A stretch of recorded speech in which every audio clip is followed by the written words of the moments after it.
Okay, so dear Tima, all right. So now we should expect a shift, right, with Diotima, because for two reasons actually. Anybody tell me what are the two reasons why Diotima's appearance signifies or indicates a shift in where we're going to go with this discussion?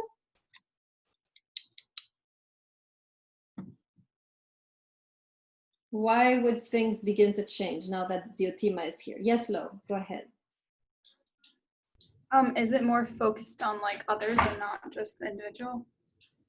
Yes, but before you go even in the content, right, of what she's saying, you're right. But just putting her there, already telling us a lot. Kaikov. Because it's from a female perspective?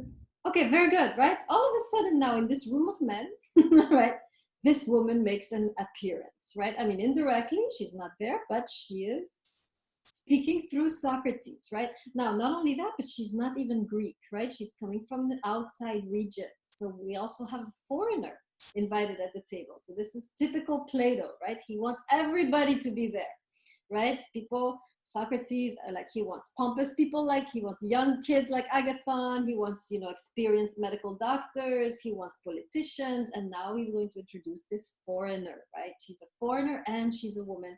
And make sure you write this down. At this point, we know there's going to be a turn. There's going to be a shift in the direction of the discussion. And indeed there is. Now, the way I'm going to do this is a little special. I'm going to show you, I'm not going to go exactly into the text. What I'm going to offer here is more of a feminist critique of what is going on in the text. So I'm going to actually read, which I rarely do, I'm going to read the section critically, which I just convey the message, right? But here something is going on, which struck me as so crazy that I have to share this with you, right? So let me tell you a little bit how I reacted to this passage, right? And then we can get into the text. So I start reading about Diotima and I'm excited, right? Remember, I'm reading the book like you for the first time, right? I mean, when I first started teaching it. So I'm excited. There's a feminine perspective. It's going to be a different perspective. And start reading and she starts talking about desire, pregnancy, which are two of the central experiences, right, that we experience as women in love. Desire for the partner and then the child, the birth of the child is also a very feminine activity, right? So I'm excited. I'm like, okay, I'm going to learn about desire. I'm going to learn. And then the discussion takes a very strange turn, right? Instead of going deep, right? So Diotima starts by talking about her embodied experience of love, right? As a woman, this is what it feels to love from a feminine body. I have this type of desire and I have this type of experience of pregnancy. So she starts speaking as a woman in a woman's body, but then slowly her speech gets what I call hijacked by Socrates, right? And this is where Socrates and I lose our friendship, right? Because instead of continuing to develop her feminine perspective, the speech gets hijacked. And now, what does Socrates do with the love that Diotima is trying to describe? What is the highest love? At the end of, by the time you finished reading Socrates, what should you be loving? Anybody remember? So it starts. Go ahead. Yourself. The what? Yourself. Oh, no. Right? Isn't it something that you don't have? Were you what? Isn't it something that you don't have? Love, you love what you don't have? So this was a great beginning, right? When she begins to speak, love is desire for what you don't have. Oh, now this becomes interesting, right? But then Socrates comes along. And remember, she's talking about something very concrete. She's talking about love is desire for what I don't have, is desire for a partner who is different. We'll talk about this. Desire for children. She's talking from a very concrete, particular, embodied place, right? Little by little, however, her discourse is, and this is the right gesture, is made more and more abstract by Socrates until ultimately, what is the highest love for Socrates? Anybody remember? Let's see if you read that far. Who read and finished Socrates' speech? What is the highest form of love? What is the highest object of love, according to Socrates? Is it another human being? Reproduction. No, so reproduction, yes, but for what goal?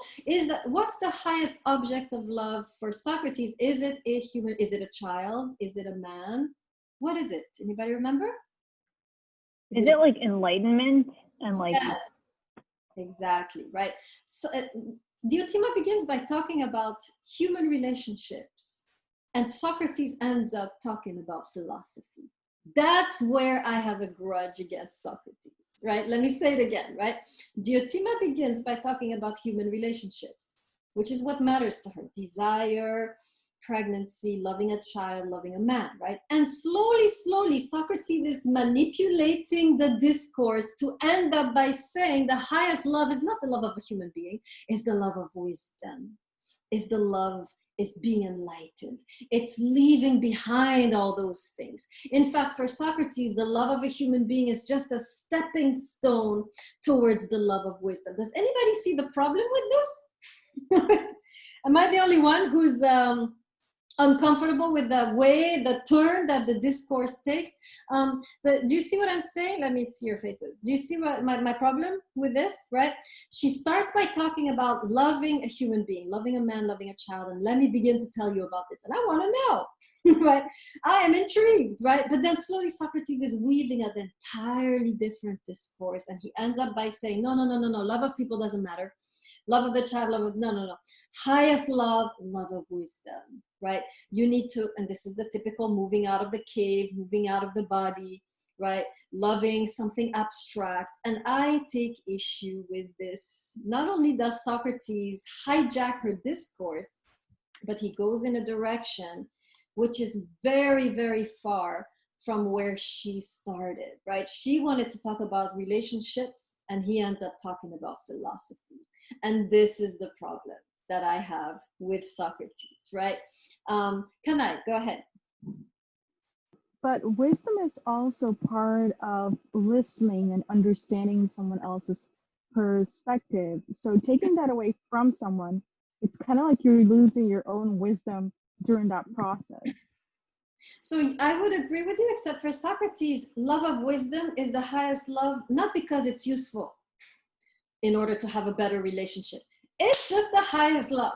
It ends there, right? So I would agree if the wisdom Socrates talks about is practical, which then you use that wisdom to have better relationships, but Socrates doesn't give a damn about relationships. And we see that already in his behavior, right? With Alcibiades, with his lovers, with his wife, right?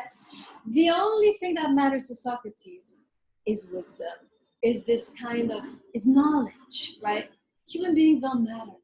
And this is my problem with Socrates, right? So the wisdom he's talking about is not supposed to help us then become better in relationships, because Socrates is not interested in relationships. He's interested in truth. He's interested in knowledge, right? That's the issue I have. Does that make sense? Kanai, do you see my problem now? Where's Kanai? Oh, yes, I do. I nodded, but I guess you didn't. Okay, now I don't see you. No. Thank you. Good. Tessia Millard, can you develop what you're saying here in the chat?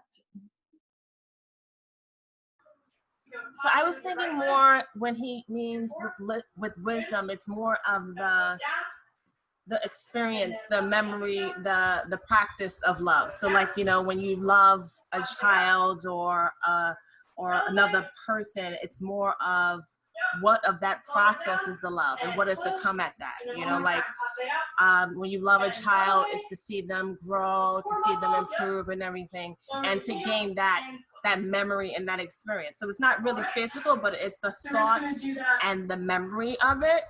And so I thought that's what was meant by when he loves of wisdom. It's what you are gaining from the experience of love. Okay, yes, sadly, this is not what Socrates is saying, right? This is the problem. Diotima is trying to develop initially the wisdom of relationships, how to desire, how to bear, right? How to the pregnant process, right?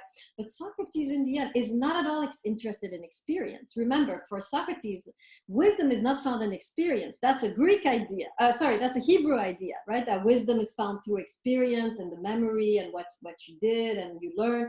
No, Socrates is you have to leave experience behind, rise above your body, rise above everybody in the room, and acquire this abstract knowledge, right? And then that's it. You stops there, right? So that's my issue, right? Socrates is taking us away. Yes, he's trying to take us away from the cave, but in doing so, he's also taking us away from our embodied wisdom, from our relationships. And this is the main issue I have, right, with Socrates. Ziegel, go ahead.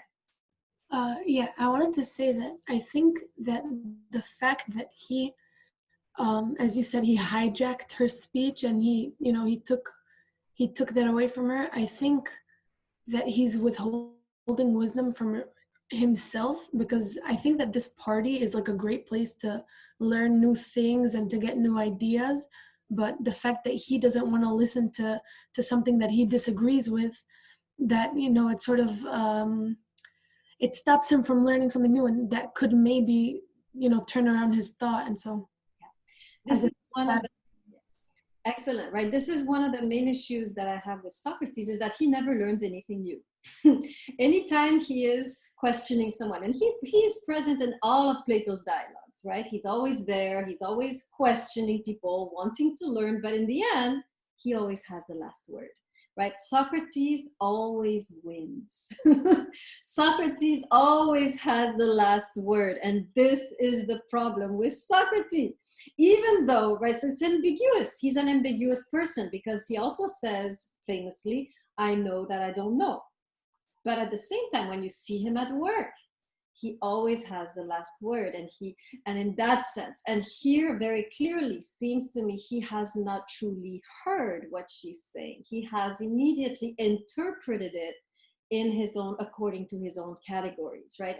So what I want to do then together is something kind of unusual. I want to restore Diotima's lost wisdom, and we're going to do this together. I want us to explore what she would have said if Socrates had not interrupted her or man-interrupted her, this expression, right, that we use in feminist circles, right? So let's take a look, right? She has two components, right, to her philosophy, and so we're going to do this together. We're going to try and give Diotima back her words. So there's the first thing she talks about is desire, and the second thing she talks about is pregnancy. In other words, love for her has the structure of desire and has the structure of pregnancy. So let's start first with desire. So what is the definition she gives of desire? And I give extra credit whoever finds the quote, because that's what I was looking for. Can't find it. Okay, what's her definition of desire? Someone said it earlier as we were discussing. Do you desire what you have or what you don't have? What you don't have. Okay, very good. So whoever can find that quote where she says that, I am interested in that. So, but I'm not going to find it now. I'm just going to elaborate. Okay. So first thing we learn, so extra credit, whoever finds me that quote as I'm talking about this. So this is interesting because now we are shifting away from the three speeches we just studied, right? In the three speeches, love is about acquiring, having, right? Here, love is about moving beyond yourself towards a world that is different from you. Since you desire what you don't have, you desire what you are not. Therefore, you desire the other. Do you see how Diotima masterfully reintegrates, infiltrates, right, the discourse with the concept of the other, which was missing before, right? So first thing we get from Diotima is that love is necessarily a movement outside of the self. That's the first thing we learn, right? Let me write this down. Love is not a movement towards the self, like the three speeches, right? It's a movement beyond yourself. It's a movement towards an other. somebody different, somebody who won't necessarily always agree with you, somebody who has different culture, different values, different way of seeing things, different way of feeling things. That's what love is according to Diotima. It's the opposite. She is saying the opposite thing from the three speeches, especially Aristophanes, right? When all of these guys are saying, no, love is about consolidating the self, right? She's saying, no, love is about moving beyond the self. Make sure you write this down, right? The three speeches are all saying love is about consolidating the self. Love is about either edifying the self, reflecting the self, loving the. She's saying, no, love has nothing to do with the self. Love is a movement outside of the self towards another. She's talking, in fact, very closely, interestingly, to what text that we studied. Well, there's only one, so I'll tell you. Right? Song of Songs. You should see the connection here. Remember, in both of these moments, a woman is speaking, right? Song of Songs. Teaching is a woman. Here we have Diotima, another woman. Both are saying love is an exile. Love is always going to tear you away from yourself and bring you into a land which you do not know, right? So now this is very good news, because very often when we start to feel that our relationship is taking a turn towards the unknown, that things are becoming complicated and there's conflict and there's discomfort, we tend to think it's over, it's finished. Now, what would Diotima tell us when things start to become complicated? What would she say to you? Like, this is real love, this is what love should be, and you should try to find out through it. Exactly. She would say, savor it, right? This is what love is all about, is the encounter with strangeness, with something different, with something that will disturb you at times, something that will challenge you. Yes, it will also inspire you, and it will also intrigue you, and it will also expand you. But because it's so different, it will also challenge you and cause you a small degree of pain and disturbance and discomfort. And this is normal. Right? Just like in the Song of Songs, where we have the woman who is completely coming undone. she's falling apart, right? Under the pressures of the relationship. We have the same thing here. Diotima is normalizing conflict, challenge, discomfort. She's saying, this is normal. Love is always love of another. And another, yes, they're intriguing and interesting, but they're also challenging and uncomfortable, right, at times. And so anytime you start to feel uncomfortable or discomfort in the relationship, Diotima would say, relish it. That's what love is. You're in the middle of it. Relish it, right? Why? Because what is good about this discomfort? Let's talk about that a little bit. What's positive about the discomfort we sometimes feel in a relationship? What's good about that? I think in the Song of Songs, it's something that you have to try to overcome, and you have to work at it. And if you do end up working at it, that shows that you really are dedicated and that it's true. Okay, very good, right? The discomfort is an opportunity for you to deepen your love. You realize, I need to love a little more here if I'm going to survive. And you have to dig deeper into the resources of the love that is stored within you, right? We learn to love deeper when we are in a situation of conflict. If everything's always going well, your love will stay small. Doesn't need to be very big. But when things don't go well, you better expand. You better, connect to those resources. You better deepen your connection with love if you're going to survive, right? What other reasons is it? Give me another reason why discomfort in a relationship, or the challenges or the conflicts we have, are good. We were talking about conflict the other day, right? So why is conflict good? A lot of conflict in the relationship. Why is that good? Okay, a couple hands and a couple chats. Yes, very good. Tessie Miller. It puts you outside of yourself. Bello, it leads to growth. Absolutely. Whoever didn't write, who wants to talk, go ahead. Well, I think that if you have conflict in a relationship, it means that both of you have something that matters to you. And I think that that's important to have, like, values and to like, I think butting heads means that, like, you're not, like, brainless and just, like, moving along just to move along. Like, this is something that's real and, like, substantial to you. Okay, very good. Excellent, right? The conflict means that you're both growing, both moving in a new direction, right? Absolutely. Ziegel, you want to add? Ziegel? No, I'm sorry. I think my hand was just up. Good, Sorry. good. And then added, right, self-growth, learn, experience. Absolutely, you guys are getting it, right? Anytime there is conflict or challenges or discomfort, we ought to enjoy it, says Diotima, relish it, because this is an opportunity of growth. This is an opportunity for you to expand yourself, to love more deeply, to expand your horizons, right? To see things in a different perspective. You have to, otherwise you can't stay. It's either you leave or you expand. Right? Either you become enlightened or you die. That's how it is in a real relationship, right? Either you get to the next level or you drop out, right? That's the only way, right? So what she's saying is that love is a desire. You have to transcend yourself if you're gonna be able to survive the relationship. It forces you to transcend yourself, to transform yourself. It forces you to grow, and that's real love, not just edifying you or looking like you, making you feel comfortable, like in the three speeches. The love is pretty quiet and peaceful, right? Because the other looks like you, right? Your soulmate looks like you. The soulmate is always building you up, edifying you, so there's no conflict. They're on your side, they're helping you, they're supporting you. But she's saying, well, sometimes it's not so good to be always supported and babied and comfortable, right? The lover is not your mom. Let's just understand that, right? Once we understand that the beloved is not your mom, you're good. Because a lot of us, we go and we want the beloved to be a parent to us. But the beloved's role is not there to nurture and comfort. The beloved's role, according to Diotima, is to challenge and disturb. That's what we often forget. That's why we get confused.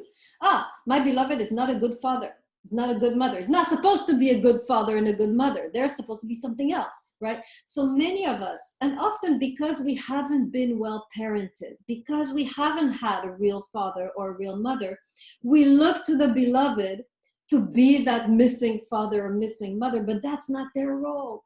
Find another way to be parented, not through the beloved. Beloved is there to challenge you, confront you, also inspire you, also, right, broaden your life, right, expand your life, but also there to make you uncomfortable. That's what Diotima might say. Very good. Now, let's finish with a metaphor, with the idea of a love as pregnancy. Now, I want to develop this idea, not just physically the woman gets children or whatever. Diotima seems to be saying that love has the structure of pregnancy. In other words, love is a kind of pregnancy. Right? I can hear her say that. Right? So let's imagine for a while what she means by saying that love is a kind of pregnancy, right? Both men and women can experience love as a kind of pregnancy. So can anybody elaborate? Let's see what that would mean. What does it mean that love is like the experience of pregnancy? Of course, first we have to know what the experience is like. So Ziegel, go ahead, enlighten us. A woman that's pregnant, she is very nurturing, and I think nurturing doesn't only have to come from the woman. Obviously, it could be like two-sided. So as much as there should be conflict, you also need to nurture one another. Very good, right? You can help in the rebirth of the person you're with. And this is something we often don't realize, right? We often want someone to be completely finished and to be there to support us, right? We don't realize that often we are there to help them go through the second birth, right? The beloved we can help the beloved be born again, right? We can help support them through the next phase of their life, like a mother supports her child through the first phase of their life. The partner can be that for his or her beloved, right? We can also carry and nurture the other into their second phase, right? Very good. There's also Kanai, go ahead. And then Tessia Miller. So relating love to a pregnant woman, I think a pregnant woman has to endure a lot, giving up a lot of herself, for example, pain, sleepless nights, change of appetite, swollen legs. But then at the end of it, she has some personal growth and understanding of herself on a higher level. And also, there's this fruitful bliss that comes out of all that level of growth. Excellent, very good, right? Pregnancy is not easy, right? We often think, oh, pregnancy, they're going around, you know, all blissful. Yeah, maybe for the first couple weeks, right? But then it becomes a kind of hell, depending on the woman you are, right? Different levels of hell you go through, right? So, well, and also, of course, the birth process is extremely painful. So what we're realizing here is to understand love as a pregnancy, I think is very insightful, because you realize that often in a relationship, especially in the beginning stages, right? Not the beginning stages of dating, that always goes well. The beginning stages of living together, right? Can be actually pretty difficult, right? And challenging, depending on who you're with. Some people is a very smooth ride, right? But some others is challenging, and there can be moments of pain as you adapt to each other, and as you start to be confronted with their craziness, right? With their issues, right? You start to realize, oh my gosh, I didn't know they had this issue, and now I have to deal with it, right? So it can feel very painful. What we're learning here is that these are birth pains, right? If you're willing to endure these pains, you can also, right, to endure them patiently, you can actually allow the person to be birthed anew, right? So this is something your therapist will never tell you. Therapist will say, what are you getting out of this relationship, right? They're never going to see the powerful role that you can have as a loving partner. Even though you are feeling pain, often it helps to realize that these pains might be birth pains, wherein you're birthing your relationship and where you're birthing your partner into a new life, right? So I'd like to suggest this perspective. We often don't get this perspective, right, from our peers. Ziegel, go ahead. Can you explain what you mean by the rebirth of the other and just like the birth in general? Like a birth of what? I don't really understand. Very good.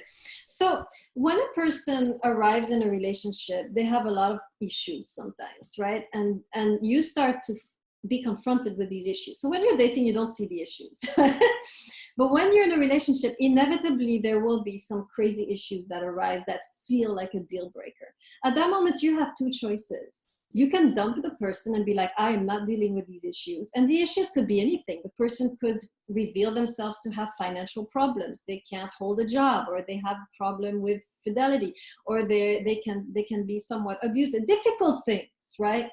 Which you are now confronted to, which you were not expecting, right? There are two options. One is to be like, no, I'm not dealing with this.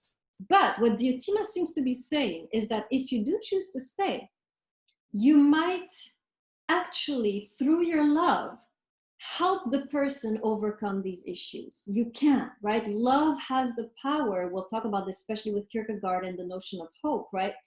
If you truly love the person and you are able to stick with it, right, through this difficult, chaotic time, you have the power to help the person overcome these issues. Not by telling them to change and fixing them, right? Simply by being there, right? Creating an environment of love is extremely powerful for someone who has issues. And when I mean creating an environment of love, I'm not saying be a victim and take everything, right? I'm saying love, but love yourself too, right? Love everybody. So it doesn't mean you let them take over. It means you're able to stand up for yourself, but at the same time, you're able to stand up for them, right? This is the tension. Can you both stand up for yourself and stand up for them and stand up for the relationship, right? We saw this a little bit in the Song of Songs, where she's able to both let go and hold on, right? There's so much to say about this. It's just right, but we're only getting a glimpse here of the potential of love to help another human being move past their issues, if you're willing to stick around. Yes, go ahead. The same in Song of Songs, where like you change for the other. Is that the rebirth, the change that you go through in order to make it work? So no, because here I'm talking about you can help the other be rebirthed, and we see that in the Song of Songs, but indirectly, right? They're both in a way transformed at the contact of the other. That's the idea. The man is transformed at the contact of the woman. He comes into focus because of her loving attitude, right? Or patience and so forth. So in a way, he goes through a transformation. He goes through a rebirth because of her patience, and also she's both patient and letting go, right? Because of her attitude, because of her skill, right? In loving him, he's able to move from one man to another man. Does that make sense? That's the rebirth. Does that help? Yeah, it makes sense. Okay, so yeah, this idea of being born again, right, is something, you don't have to be a Christian to go through this, right? Every relationship which is genuinely loving holds the potential to be birthed again at the contact of the other, right? You change at the contact of a loving person, of a genuinely loving person. And that's what she seems to be implying. Excellent. But this can be painful. This is a process. The birthing is not easy. The birthing of a relationship or the birthing of a beloved will have a painful stage, right? But if we see it as a birth, it helps, because we realize at the end there is something new that can emerge out of this, right? Okay. It takes a very strong spirit to to move through the birthing of the other. Not many of us have the patience. Anything else before we conclude? Or any questions on what we've said so far, or objections? This is important, right? Anybody feel uncomfortable with this idea of birthing the other? Kanai, go ahead. I just have a concern with Symposium and our class. Symposium was based on the thoughts of just men and rarely or none women, while our class, we're like mostly women. We have a couple of males, but they're not pretty interactive, and I just wonder what's going on in their mind. How are they feeling? How are they perceiving everything? That's true. I haven't. The only male I hear is Lopez. Where are you guys? Oh, sometimes I hear from Kirchner, who is not here today. All right, men. Pistone, Wu, Nisanov, Zorov, Kumar. How are you feeling?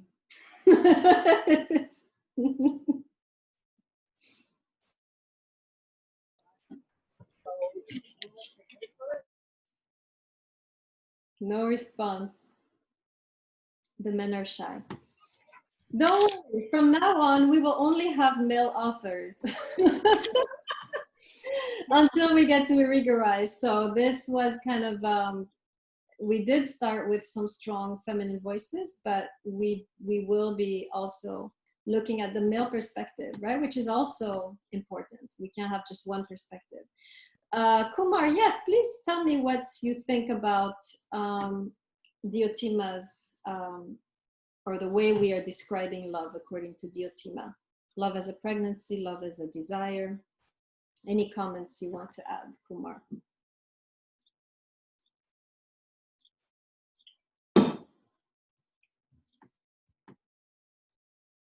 Kumar is thinking. Okay. We chased the men away. Yes, you scared them. That's okay. I understand not wanting to talk sometimes, especially if you don't feel like it. Can I ask you a question? Go ahead. I wanted to know what your take on this is. Like, who do you agree with? So, me, I am just the prophet. I just speak on behalf of these authors. But I did choose authors which I thought had something of value, right? So I do judge which authors I pick according to the wisdom that I feel that they have. So all of these authors I feel have something, but it's up to you to pick what that something is, right? Me, I'm just a spokesperson. You cannot have, I cannot teach myself, since I am just the prophet of these philosophers. Does that answer your question? Yes, it does. But I mean, a lot of what I'm teaching, obviously, I wouldn't teach it if I didn't think there wasn't value in it, right? So you can get kind of a subtle sense of what would be my perspective. Okay, very good. Great. So you guys are ready now for your tests. So remember that the test is due Saturday. Let me briefly stop the recording so we don't have to, or let me leave it in for others who need to listen to it. So so the test is Saturday. You have to do you have to respond to the 2 questions. Let me take a look at the syllabus just to remind you which questions, right? If you go to the syllabus, you have the test questions. You have 2 questions you have to do. How does one attract commitment according to the Song of Songs? And now you can do this, contrast the 3 speeches with Diotima in the Symposium, right? Now you're able to do this. Now, you do a whole page, single-spaced, per question. And you need to bring in as much as possible from the notes, and you need to have supporting quotes, right? So let me write this down. So the test, you need to have 1 page per question, so 2 pages total. Single-spaced from the lecture and with supporting quotes. That should help you get pretty good grades. Okay, any questions on the test? I see a couple people raise their hands. Go ahead. I was just wondering, if we don't include everything that you said about the topic from the notes, like, will we get points off for that? Or is it just you have to have a substantial amount? Yes, you get points off if you're missing. I mean, obviously you don't have to tell the whole lecture. You have to tell the part of the lecture that goes with that question, right? So you don't have to tell me everything that I said about Plato, but you do have to definitely have the elements that I talked about which connect to that question, right? So if you are missing information, yes, you do lose points. So this is my way of making sure that you take very detailed notes. The test is simply that. Don't try to say anything else than the lectures, right? You have to be a little stupid to do well on the test. Just take the lectures, boom, and put it in make sure it's connecting to the question, obviously. Don't tell me randomly everything about Plato, but tell me at least what I mentioned with regards to that topic. Does that answer your question? Yeah. Okay, Tessia Miller, you have a question? No, I was going to answer to your question about pregnancy and love, but no, not for the test. Okay. Do you want to tell us something about pregnancy and love in addition to what we said? I was just going to say I thought it would be more that within pregnancy, love is like a new life. So meaning that when you are in love with someone on both parts, that you are not in your normal form, that you and this person are creating different types of yourself, and together you're trying to establish what that is. So it's like a new life on each part, but for yourself. Very nice. So you're both being reborn, right? At the contact of the other. You're both becoming a new individual. I like that. Very good. Thank you. That's a good addition.